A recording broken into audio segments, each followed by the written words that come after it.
बिस्मिल्लाहिर्रहमानिर्रहीम। I am Mohammad Faisal Nadeem from speaker college Nankana Sahib, department of chemistry. तो बेटा आज जो हमारा नेक्स्ट लेक्चर है वो क्या है, मोल। हम चैप्टर नंबर 1 ही डिस्कस कर रहे थे, जो कि क्या था, हमारा पास बेसिक कंसेप्ट था। बेसिक कंसेप्ट का अब हम नेक्स्ट लेक्चर करते हैं, वो हमारे पास क्या है, मोल।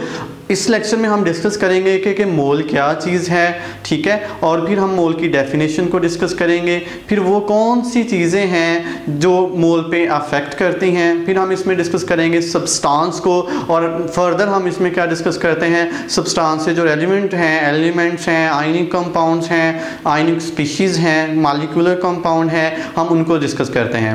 तो सबसे पहले हम डिस्कस करते हैं मोल को। व्हाट इज़ मोल? मोल क्या है? मोल कहते हैं किसी भी चीज़ के ढेर को मोल कहा जाता है, ठीक है। और मोल किस चीज़ को एक्सप्रेस करता है? मोल एक्सप्रेस करता है क्वांटिटी ऑफ मैटर को एक्सप्रेस करता है। मैटर का तो आप लोगों को पता ही है कि मैटर क्या चीज़ है, मतलब जो भी चीज़ है, सॉलिड है, लिक्विड है, गैस है, ये तीनों चीज़ें क्या कहलाती हैं हमारे पास?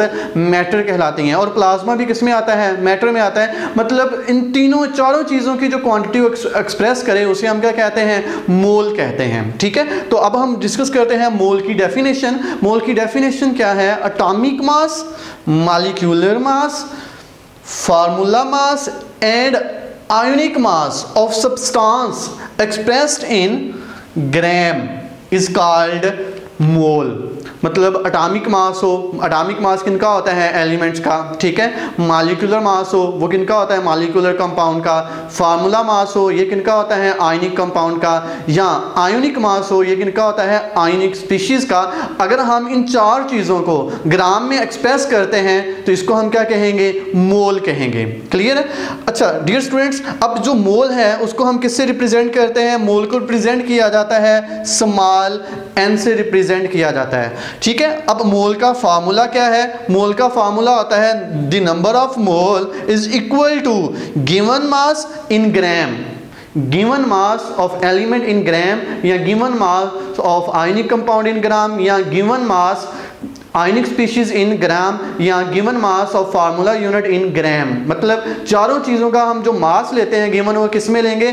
ग्राम में लेंगे। और उसको किस पे डिवाइड करते हैं? मोलर मैस पे डिवाइड कर दें तो this is called number of मोल। तो इस फार्मूले से हम किसी भी एलिमेंट के कंपाउंड के क्या चीज़ कैलकुलेट कर सकते हैं? नंबर ऑफ मोल कैलकुलेट कर सकते हैं।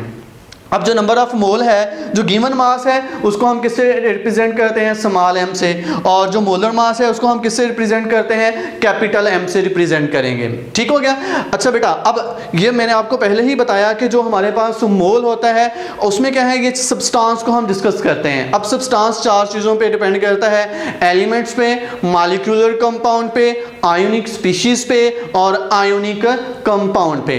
अब सबसे पहले हम डिस्कस करते हैं मॉलिक्यूलर कंपाउंड के बारे में। अब मॉलिक्यूलर कंपाउंड क्या है? अब मॉलिक्यूलर कंपाउंड होता है कि molecular mass in of molecular compound expressed in gram is called 1 gram of molecule. मतलब किसी भी मॉलिक्यूलर कंपाउंड का मॉलिक्यूलर मास हम किस में एक्सप्रेस करें? ग्राम में एक्सप्रेस करें तो इसको हम क्या कहते हैं? ग्राम मॉलिक्यूल कहते हैं, या मोल ऑफ दैट सब्सटेंस कहते हैं, ठीक हो गया। अब ये जो मॉलिक्यूलर मास है, मॉलिक्यूलर मास निकालने का तरीका मैंने पहले लेक्चर्स में आपको बता दिया था। अब बेटा इसमें क्या बताना है आपने कि जो नंबर ऑफ ग्राम मॉलिक्यूल है, इसका क्या फार्मूला है? Number of gram molecule calculate करने का फार्मूला होता है given mass divided by molecular mass. अब गिवन मास किनका होगा? Given mass of molecular compound divided by molecular mass. किसका मॉलिक्यूलर मास होगा? जो हम कंपाउंड लेते हैं मॉलिक्यूलर कंपाउंड, उसका मोलर मास मॉलिक्यूलर मास होगा। तो ये क्या हो जाएगा? फार्मूला हो जाएगा जिससे हम नंबर ऑफ मॉलिक्यूल जो है वो कैलकुलेट कर सकते हैं, ठीक है। अब इसकी नंबर ऑफ मॉलिक्यूल की एग्जांपल क्या है? इसकी बेटा एग्जांपल है हमारे पास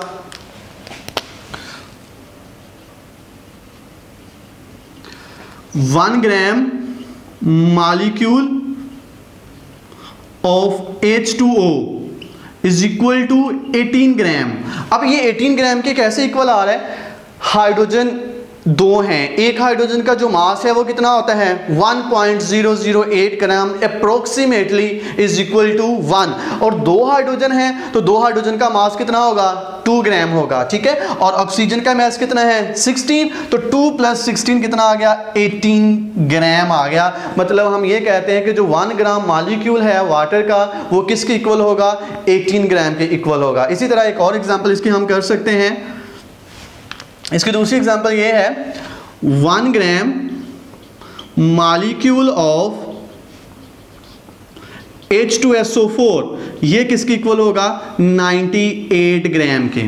अब ये किस तरह 98 ग्राम के इक्वल आ रहा है बेटा, H2SO4 है, एक हाइड्रोजन का मास कितना था 1.008 अप्रोक्सीमेटली इज इक्वल टू 1, दो हाइड्रोजन है और सल्फर का एटॉमिक मास कितना होता है 32 है, ठीक है। और ऑक्सीजन का एटॉमिक मास कितना होता है 16 है, और कितने ऑक्सीजन के एटम है 4 इंटू 16 + 32 + 2, तो हमारे पास आंसर क्या आएगा 98 ग्राम। मतलब जो एक मॉलिक्यूल होता है H2SO4 का वो किसके इक्वल होगा 98 ग्राम के इक्वल होता है, ठीक हो गया। इसी तरह अब हम नेक्स्ट डेफिनेशन करते हैं।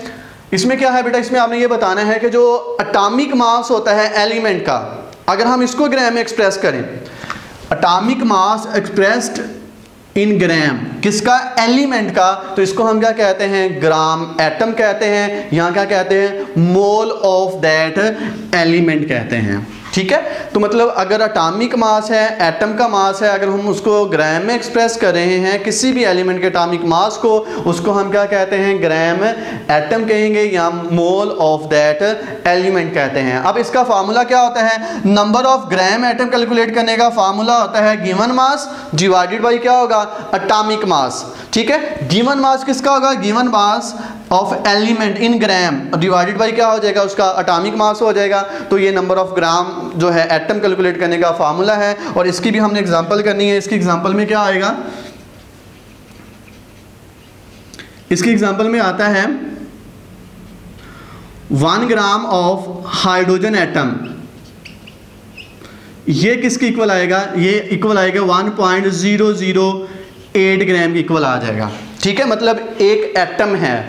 अब इसी तरह आपने बताना है 1 ग्राम ऑफ कार्बन एटम, ये किसके इक्वल आएगा, ये इक्वल आ जाएगा 12 ग्राम के। ये इसका क्या आ रहा है एटॉमिक मास आ रहा है, ठीक है। इसी तरह 1 ग्राम ऑफ मैग्नीशियम एटम, ठीक है, तो ये किसके इक्वल आ जाएगा 24 ग्राम के इक्वल आ जाएगा, ठीक हो गया।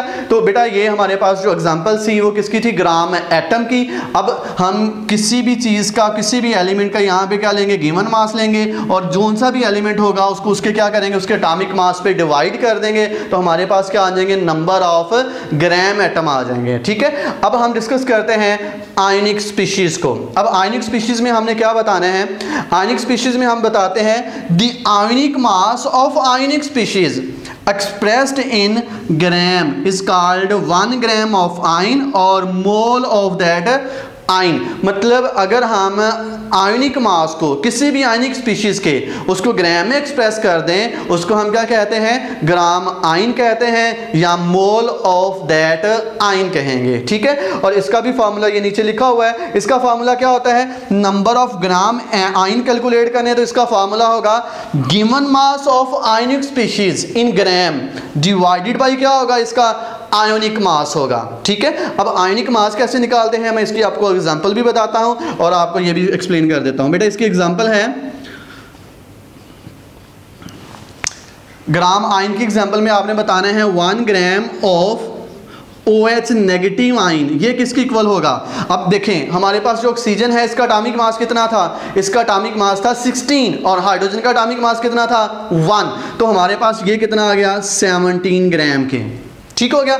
इसी तरह 1 gram of CO3-2 carbonate ion, ये किसके इक्वल होगा, कितने ग्राम के इक्वल होता है बेटा। इसका जो आयनिक मास होता है वो कितना होगा 12 कितना है किसका है कार्बन का है, और 16 किसका है ऑक्सीजन का, और हमारे पास यहाँ पे कितने ऑक्सीजन के एटम हैं 3 ऑक्सीजन एटम, तो टोटल किया तो हमारे पास कितना आ जाएगा 60 ग्राम, ठीक हो गया। अब हम कोई भी एग्जांपल सॉल्व करते हैं तो उसमें क्या होगा, किसी भी आयनिक स्पीशीज़ का गिवन मास दिया गया होगा, आप जो आयनिक स्पीशीज़ का गिवन मास है उसको किस पे डिवाइड कर देंगे, उसके आयनिक मास से डिवाइड कर देंगे, तो हमारे पास क्या आ जाएंगे, नंबर ऑफ ग्राम आयन आ जाते हैं। ठीक है, और लास्ट पे हम डिस्कस करते हैं आयोनिक कंपाउंड के बारे में। ये भी क्या है, सब्सटेंस का ही एक पार्ट है आयोनिक कंपाउंड। अब आयनिक कंपाउंड क्या है, इसमें आपने बताना है the formula mass expressed in gram is called 1 gram formula और मोल ऑफ दैट सब्सटेंस। मतलब अगर हम कोई भी फार्मूला मास, किसी भी चीज़ का फार्मूला मास, कौन सी चीज़ हो, वो आयनिक हो, आयनिक कंपाउंड हो, अगर उसका हम मास ग्राम में एक्सप्रेस करते हैं तो उसको हम क्या कहेंगे, उसको हम कहते हैं ग्राम फार्मूला या मोल ऑफ दैट सब्सटेंस कहते हैं। अब number of gram formula calculate करने का फार्मूला क्या होता है, इसका फार्मूला होगा गिवन मास डिवाइडेड बाय क्या हो जाएगा, फार्मूला मास। अब बेटा ये देखें, जो मॉलिक्यूलर कंपाउंड होते हैं ना, उनका फार्मूला मास नहीं होता, और आयनिक कंपाउंड का मॉलिक्यूलर मास नहीं होता। आयनिक कंपाउंड का हमेशा क्या होगा, फार्मूला मास होगा, और मॉलिक्यूलर कंपाउंड का हमेशा क्या होगा, मॉलिक्यूलर मास होगा। ठीक हो गया, ये मैंने पीछे लेक्चर में भी आपको बता दिया था। और number of gram formula calculate करने का फार्मूला क्या था, given mass of ionic compound in gram divided by क्या आ जाएगा, formula mass of ionic compound. अब आयनिक कंपाउंड हमारे पास होते कौन से हैं, इसकी एग्जांपल करते हैं हम। आयनिक कंपाउंड है हमारे पास 1 gram of NaCl, this is called ionic compound. ठीक है, और ये किसके इक्वल होगा, ये इक्वल होता है 58.5 ग्राम के। अब 58.5 ग्राम के कैसे इक्वल आ रहा है, सोडियम इसका एटॉमिक मास कितना होता है, 23 होता है, और Cl का एटॉमिक मास कितना होता है, 35.5 होता है। अब दोनों का मास प्लस करते हैं तो हमारे पास जो आंसर आता है वो क्या आएगा, 58.5 आएगा। तो ये किसका फार्मूला मास होगा, NaCl का, सोडियम क्लोराइड का। और इसकी दूसरी एग्जांपल है कि 1 ग्राम ऑफ Na2CO3। अब ये क्या है हमारे पास, सोडियम कार्बोनेट। अब सोडियम कार्बोनेट का भी हमने क्या लिखना है, फार्मूला मास कैलकुलेट करना है। तो सोडियम के कितने एटम हैं, 2 एटम है। एक सोडियम का मास कितना है, 23, तो 2 मल्टीप्लाई बाय 23 प्लस कार्बन का कितना है, 12 प्लस 12 प्लस 3 इंटू 16।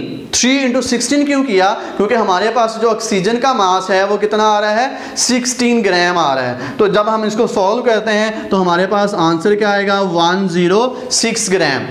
क्या आंसर आ जाएगा हमारे पास, 106 ग्राम जो है हमारे पास आंसर आ जाता है। तो इसी तरह हम जो मोल है किसी भी चीज़ का 1 मोल लेते हैं, हम उसको क्या कर सकते हैं, उसको हम मॉलिक्यूलर कंपाउंड में, एलिमेंट्स में, आयनिक स्पीशीज़ में और आयनिक कंपाउंड में क्या कर सकते हैं, एक्सप्रेस कर सकते हैं, और उनको हम कैलकुलेट भी कर सकते हैं। अच्छा बेटा, अब जब हमने इसको कैलकुलेट किया है तो हमारे पास आप लोगों के लिए एक काम है कि आपने आपकी बुक पे, टेक्स्ट बुक पे एग्जाम्पल नंबर 6 है और एग्जाम्पल नंबर 7 है। अब ये वाला जो फार्मूलेज हैं ये यूज़ कर कर वो आप सॉल्व करेंगे। एग्जाम्पल नंबर 6 और एग्जाम्पल नंबर जो 7 है ये आप लोगों की असाइनमेंट है, ये आप लोगों ने सॉल्व करनी है। और इस टॉपिक से रिलेटेड किसी भी किस्म का क्वेश्चन हो तो आप वो पूछ सकते हैं, कमेंट में किसी भी किस्म का क्वेश्चन पूछ सकते हैं। ठीक है बेटा, थैंक यू वेरी मच, अल्लाह हाफिज़।